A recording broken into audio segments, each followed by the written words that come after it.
Hello, Greg. Hi Keith, how you doing today? A little tired, but I'm okay. That happens to us sometimes.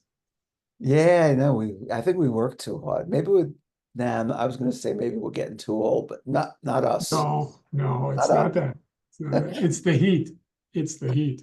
Yeah, it's been hot, you Yeah. know. Humidity takes a lot of me.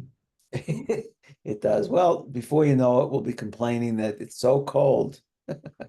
trust me, I know that's coming. It's amazing how quickly summer goes here in Minnesota. Seems like it just started, and here we are talking about back to school sales are in the uh, department stores already. So Oh man. Well, anyway, enough of the weather. yes. So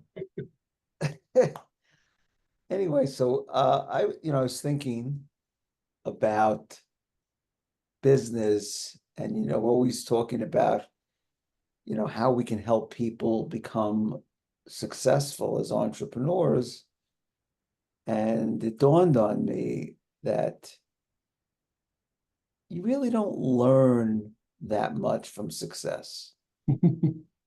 you you really learn a lot from your failures, and there You is no really such thing as like a straight line to success.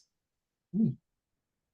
It's it's funny how we try so hard to avoid failure, and yet that's where the learning takes place. That's where we adjust. That's where we learn something about ourselves, our business, the people around us. Yeah, it's funny because there's really like no other way. I mean, I could remember my first business venture. Um, there were all kinds of problems. Well, I had partner problems.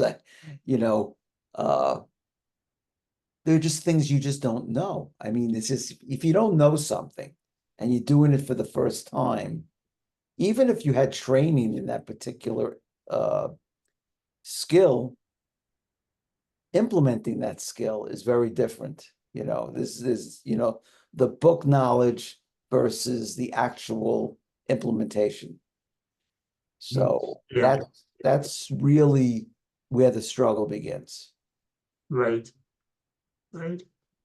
Yeah, I think back to my career, and I think about the first time where I really felt like I encountered failure was I was applying for a job within the company, and I didn't get it.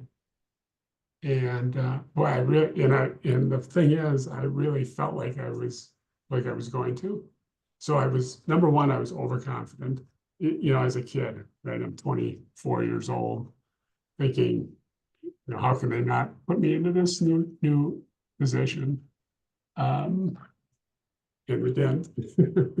And I learned a lot from that in terms of, clearly there was no guarantee I was going to get that job, right? I shouldn't have been sitting there thinking, uh, not not just it's okay to be confident, but I was overly confident, right? And the other thing I think I really learned was that, that probably showed through when I was interviewing for the role. And so it helped me, I think, to become a little more humble and a little more um, aware of things around me. See, what's so interesting about what you just talked about is that confidence when you're very young comes off as cocky. When you're confident and you're more seasoned, it's more attractive. Yeah, yeah, It's because there's that the person that you're talking to sees you as somebody, oh, they look at your age, they look at your resume, they like cocky. But if you're a young kid, it's like, what do you know? It's like, you know, Keith, what's interesting about that is you could have two people, 25-year-old and a 55-year-old, and they both could be exactly, the same level of confidence, whatever that is, however you would measure that. But a lot of times it's in the way we come across. So when you're 25, you come across cocky because you know everything. You got all the answers. Nobody's going to tell you anything. By the time you've lived in business for a while and you have had some setbacks and some failures, you really, number one, you really learn to appreciate the successes. But number two, you just carry yourself differently, right? You interact differently with people. You may be very confident in yourself, and yet you don't necessarily let that come across to somebody as cockiness. You turn it into, like you said, confidence. I'm sure of myself. Yes, I know I can do this, but you don't you don't necessarily wear it on your sleeve or speak in a way that somebody hears that and says, "Wow, that's really kind of overboard." Well, it really goes to the subject of being self-aware, and for whatever reason, self-awareness is not a trait that comes easy when you're young, because you're just going through, you're anxious to get to that next place in life, maybe you're skipping a few steps. I know I have. And you want to be seen as someone who is successful. So you come across, part of it is you're actually even acting like, I don't want to come across like I don't know anything, or instead of being humble and saying honestly in an interview, this is my first job interview, or and really selling what we talk about, selling yourself, which goes to the thing I talk about all the time. You can't teach experience. Right, right. I think you're right, though, Keith. And a lot of times, for a young business owner, there may be a bit of insecurity. And so one way to overcome insecurity is to, act confident. Right? And then sometimes that comes across, like you said, from somebody who's young and inexperienced, it comes across as cocky. Not always, but it can. It can. Yeah. Look, it also depends on who you're talking to. There may be some employers who like that. Yes. They, especially when they're hiring somebody for the position of sales, okay, where you need to be more personable, you need to be more sure of yourself, you need to be confident. So that's one of the roles that overly confident might play better, as opposed to somebody like yourself who's in finance, applying for something with money's a serious thing. Absolutely. So no employer wants to look at it like you have a laissez-faire attitude towards money and you think you know it all. Right. But I think it's interesting you say that, because it's there are certain professions, I think, where confidence is really looked at as being really important, like a medical doctor, like a lawyer, right? I mean, if I have a doctor or a lawyer, I want them to be extremely confident in what they do. If I was dealing with, maybe a customer service person, I might want more empathy, and I want somebody who can empathize and understand the customer's perspective, as opposed to saying something like, well, you just don't know what you're doing, right? The reason you're having trouble is because you don't know what you're doing. Right? I don't think you want a customer service person coming off like that, right? So there's two schools of thought in terms of confidence versus cocky, in terms of, who you are as a person is knowing yourself, knowing, I'm a shy person, I'm an outgoing person, I'm someone who knows my craft. You can talk confidently about your knowledge, but don't oversell something you don't have. So if I don't have experience, you say, I don't have experience. I Right. don't want it, and there's, again, this goes to selling yourself, the person, you might have just graduated, from a major university and you had a terrific degree, you graduated with honors. I mean, that's part of your resume. Absolutely. So the thing Yeah. you need is experience, but there's a tendency because lack of experience, lack of training. And look, we're all products of our environment. If your parents, were college educated and, they raised you a certain way to not only be smart, but to be self-aware, very different. But if your parents, were not college educated, maybe, your mom didn't work, your father was a blue collar worker, was there's nothing wrong with any of that.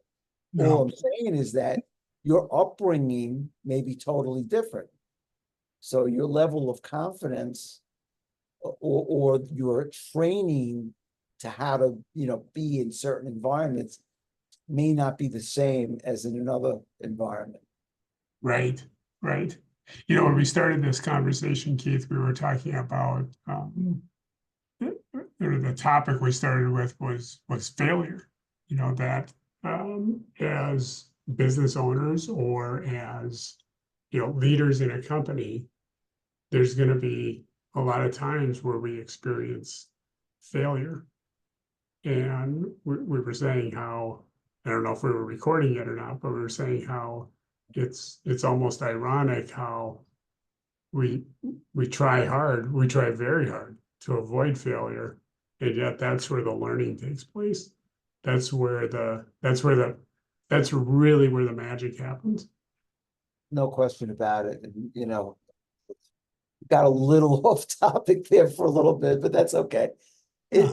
The thing is that when you and I speak and we're talking about a topic, we're trying to give real life experience, that what brings us, what teaches us, how do we learn? And as we've both said earlier, is you learn much more from failing, than from success. Right. And the best thing and the way I like to look at it is to fail forward. Okay. I failed, but I'm moving forward. Okay. I've learned. So if I made a mistake, either I didn't get the promotion or I lost my job. Okay. Yes. You gotta have, enough self-awareness to reflect on what happened. Right. Don't say, oh, the boss was lousy, my manager was lousy. What could you have done differently in that situation so that the next time you don't make the same mistakes?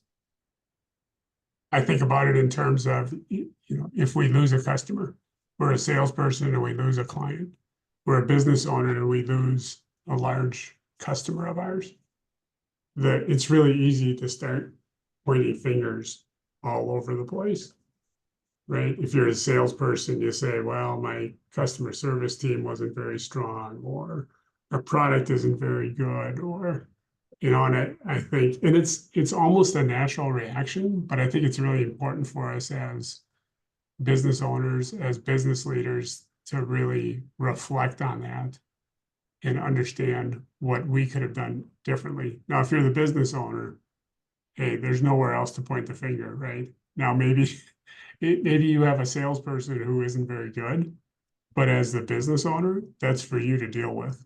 Right? If Oh, you yeah. have a salesperson who lost an account because of because they're not a strong salesperson, there's nobody else. You can't point the finger at that person. You put them there, right? As a business owner, you put them there. So it's really incumbent on us as leaders to not point the finger, but really reflect on what happened and learn from it and make changes because of it. Yeah, it's really a matter of taking responsibility as the owner of the business, or the leader of that Yeah. business. And it's so easy to point fingers at the other person and say, well, you didn't do this, you didn't do that. again, on both sides, it comes down to self-awareness. As a boss, an owner, a manager, are you self-aware enough to, when one of your employees or when somebody fails under your leadership, okay, what happened? Why? No. Is it a training problem? Is it, a communication problem? There's always something that could be looked at and examined in order to improve the situation. And what really strikes me as we're talking is this is where coaching comes in. This is Yeah. where Yeah. we call it the third eye. Yeah. If you watch, somebody do something, okay, as an outsider, you can pick up things that they will never see themselves. Sure. As you have blinders, you're doing things, you're going along. I look at it like, again, our favorite subject, which is sports. It's like a scout that's scouting a high school or college player. It doesn't matter what the sport is. They're looking at so many different things. They have boxes they need to check. If it's in baseball, and they're a hitter, okay, they're looking at how they swing, bat speed, uppercut. Do they have holes in their swing? If it's on defense, are they good defensively? I mean, they're coming up, they're evaluating you. Well, coaching's very similar to that because it's not that you're looking to put somebody down, because Lord knows I wish somebody, and I wish I had the self-awareness when I was young to have somebody evaluate me and tell me what an idiot I was being. So, I say that now and we're laughing, but the truth of the matter is when you're young and cocky and you think you know everything, this is how you go about your life. And Right. you have to be knocked down. Well, I think, when you think about it from that business leader's standpoint, the ability to take those situations where there's failure within your organization and to learn from them and to move the organization forward. You used the term before, this failing forward. Right? Failing doesn't have to be a setback. It may feel like it at the time it happens, but if you use it as a learning opportunity, a coaching opportunity, a development opportunity, all of a sudden that failure can be kind of turned on its head, and you can see long-term success out of that short-term failure. Yeah, and that comes from I don't want to fail. I don't want to fail. I don't want to fail. Right. So what happens is you actually fail more and more often because you refuse to accept it as a failure. I hated to close a business. Hated it. My youngest son would say, Dad, you got to learn how to take the L, meaning the loss. Loss. And it's Yeah. funny, when he said it, he was, I don't know, maybe it's 10 years ago, he was in his early 20s. But he was right. I don't like losing. Yeah. I'm not a good loser.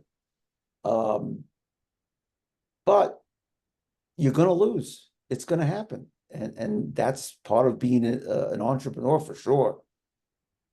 You talked about the sports analogy before. And I think it was Wayne Gretzky who said, he never missed a shot he didn't take. And that's what kind of the fear of failure can create in us, is it can create a situation where we don't want to take risks, we don't want to make decisions, we don't want to move forward because we've got this fear. What if I'm wrong? What if I make the wrong decision? Right? And it's okay if not making a decision is making a decision, right? And if Yeah, you're afraid to fail, you'll never take any risks with your company, with your life, with anything. And I understand some people are risk averse, some are not quite as risk averse, and we should always be considering that in our decision-making process. But we can't let ourselves get frozen by the fear of failure. No, but there's the other side of that, and I lived in a world of I feared very little. I wasn't afraid. I was not afraid of failure. Still Yeah, not. I just, but what happens is when you fail and you come back from failure, it sort of gives you this sense of, okay, I know how to survive. Okay, but it's a very, you know, thin it, line between success and failure and knowing, sure. okay, should I make this move?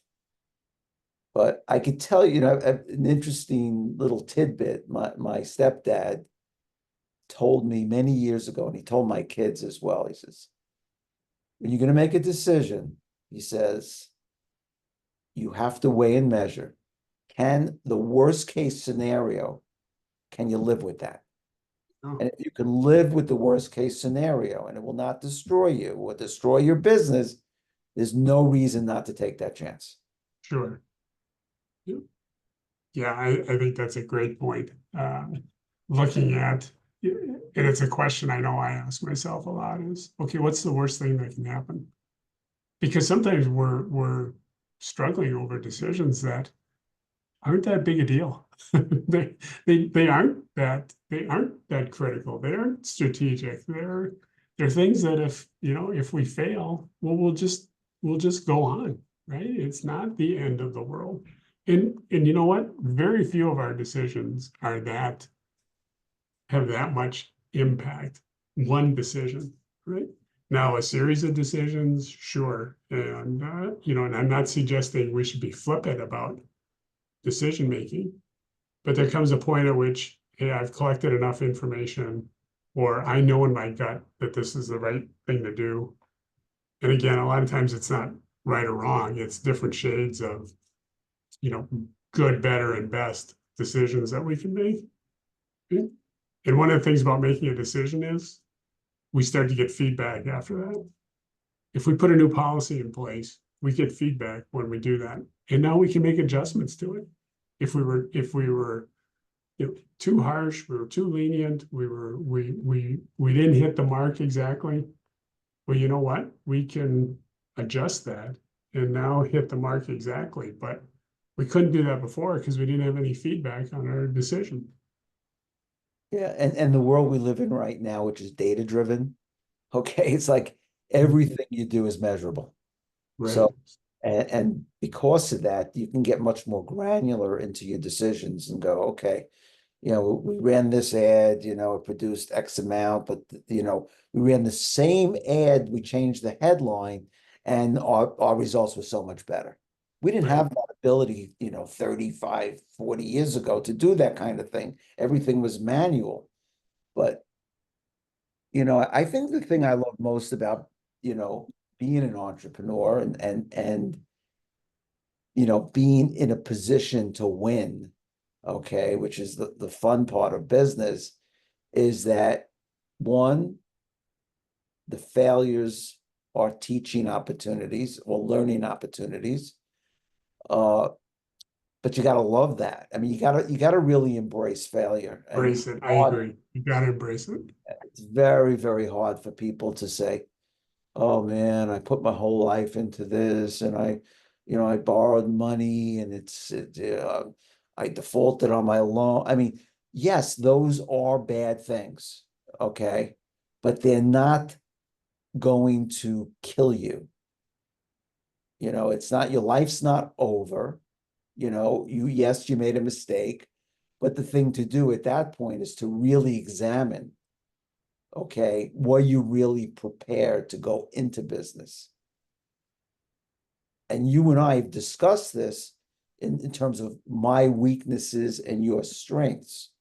Okay, is that I I never met an opportunity that I went into that I didn't believe in it 1,000% when I did it. right, but did I do all the things you're supposed to do? You know, the examining the opportunity on a financial level, what this looked like from, the cost aspects of it. So my failures came from a lack of preparation for, taking that kind of risk. right, right. You know, Keith, I got a good friend who's on his fourth restaurant ownership endeavor. The first three restaurants all closed. Right? But every time he's learned a little bit more about what type of restaurant he wants to operate. Every time he's learned a little bit more about how to make sure he's keeping an eye out on changing trends in in dining out, right? And so here's somebody who's, if you looked at it, you might say, well, he's failed 3 times. But each time he learned a little more that helped him go into that next endeavor and that next endeavor. And he's never been afraid about thinking that, oh, what happens if this restaurant closes? He's been through that, right? And that is kind of the worst thing that can happen when you open a restaurant. He said it doesn't make it. He knows what the worst thing is that can happen, and he's able to live with that. And because of that attitude and because of that outlook, he's been able to, I would say, really grow as a business owner and a business leader. Now, will this restaurant succeed? Well, we'll see. But he's certainly not afraid of what the alternative is. I mean, again, it still comes down to, if you're going to hire a coach, okay, for anything, are you going to hire a coach that hasn't been through, the good, the bad, and the ugly? Right. Because that kind of experience allows us on the outside to look at a situation and say, I immediately noticed XYZ. I was working with your finance department. I was working with your operations department. I was working with your sales department. Here's where we see problems. Okay, here's the diagnosis. Now we're going to work on the fix. Whatever that fix may be. It could be, Right. You need to retrain your staff, or you need to fire somebody because, and part of that, I mean, we're talking in a very short window here. It's obviously what we do is much more complex in terms of how we Right. go about digging into a situation, but you don't just walk in and say, oh, this doesn't work, fire this guy. No, you have to find out what the history was with those people. Were they properly trained? What was going on in their work environment? I think sometimes as business owners, we deal with symptoms and we don't get to the root problem, right? The root problem might be if I was a patient going to the doctor, I've got, I've got a serious illness, right? I've got cancer, let's say. But the doctor sees a lesion on my face and just, gives me some cream to put on it. And he's just treating the symptom. Right. I think the same thing in business. We got to get down to the root cause, because once we get to the root cause, we can problem solve, and that problem will go away forever if we do it right. If we just treat symptoms, I can guarantee you they're going to come back. The issue is not resolved. It's going to come back again and again and again. It's like putting a Band-Aid on a gaping wound. I mean, it's Yeah. to continue to bleed. Yeah. And that's where, what could have been a minor problem. We spoke about that, I think, last week about, you have a plumbing problem. That's just a leak. And it turns out because you didn't take care of it, now your whole roof caved in. So, Yeah. and it's just an analogy, but it's so true. It's very true. Yeah. So, Keith, one of my favorite failure stories of all time was Thomas Edison when he invented the light said bulb. that. I was going to say Einstein. Yeah. And somebody asked him, what did it feel like to, fail so many times before you were able to invent the light bulb? And he said, I didn't fail. It just took me 10,000 steps to figure out how to invent the light bulb. So what a great thought about, he almost had the attitude like there's no such thing as failure. I'm just learning and moving on to the next step. Yeah, it's so funny that you and I were thinking of the exact same thing, but I was gonna, for some reason, I thought of Einstein, but I love that quote because it's so true, and this is like half empty, half full. Yeah, What attitude really plays a very big role in getting to where you want to go. And I've used it again. I love analogies, mostly sports, but this is a different one. You get to you want to climb a mountain, okay, and you're at the bottom, and you look up and you go, "Holy shit! I'm not. How am I going to get there?" Well, guess what? One step at a time. yeah, It's yeah, just because it is a very large undertaking to start a business and to succeed. It doesn't go from A to B and you're there. You right. go through many, many steps. And then there's the business startup, the growth, managing that growth. It's just, but I wouldn't have it any other way. But I love it. but I love that mountain climbing analogy, because when you're at the bottom of the mountain looking up, it looks overwhelming. Right? It's like, how can I get there? Right? It's so far away from where I am. But you know what a mountain climber does is they put a plan together, and they look at what they're trying to accomplish, and they figure out, okay, if I go this route, and then if I step over here, there's a path. I know there's a path over there where I actually don't have to climb. I can walk. Now they get halfway up and they might have to make some adjustments, but they haven't lost sight of what their overall goal is, where they want to get to. Yeah, And, they know the goal.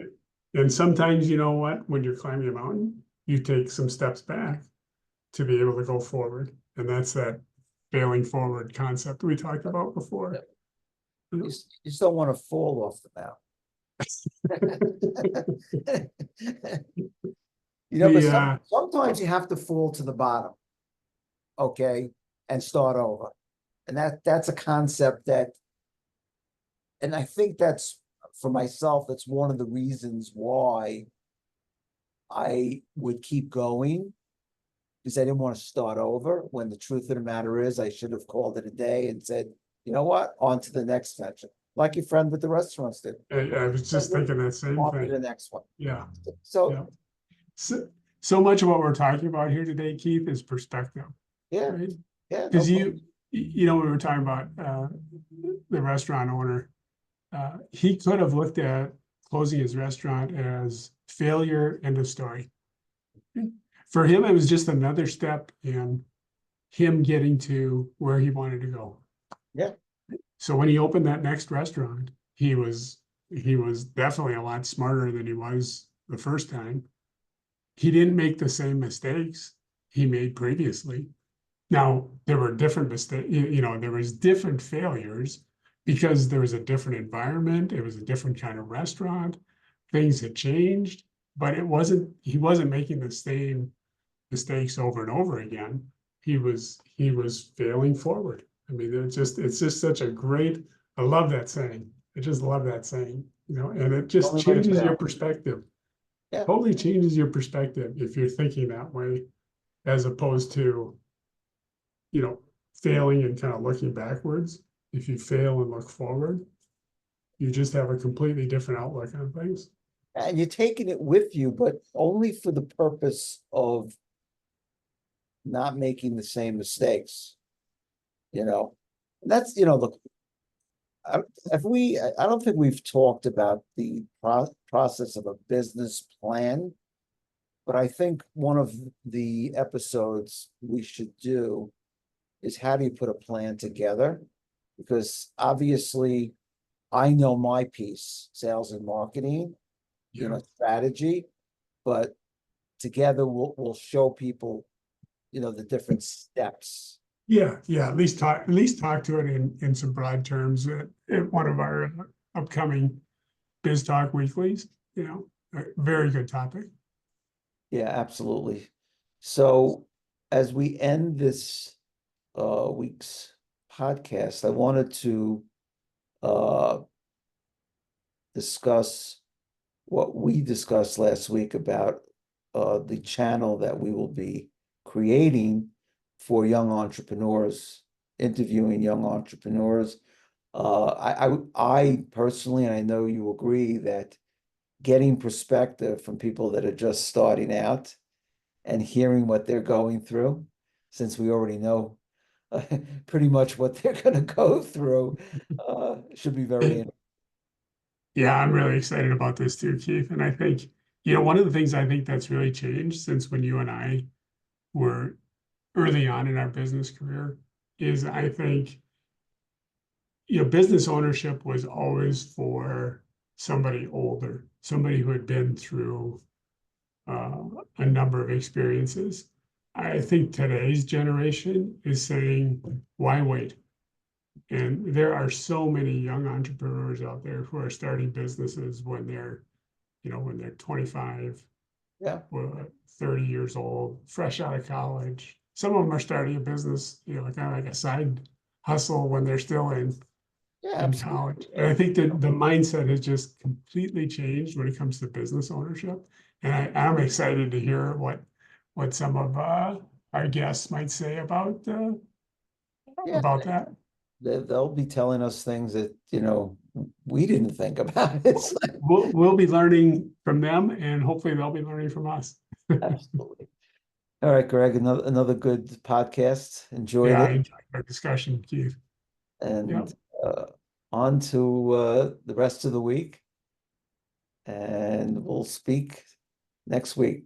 Thanks, that everybody. sounds good. Let's make it a good rest of the week. And as always, I enjoyed our conversation. Same here. Thanks.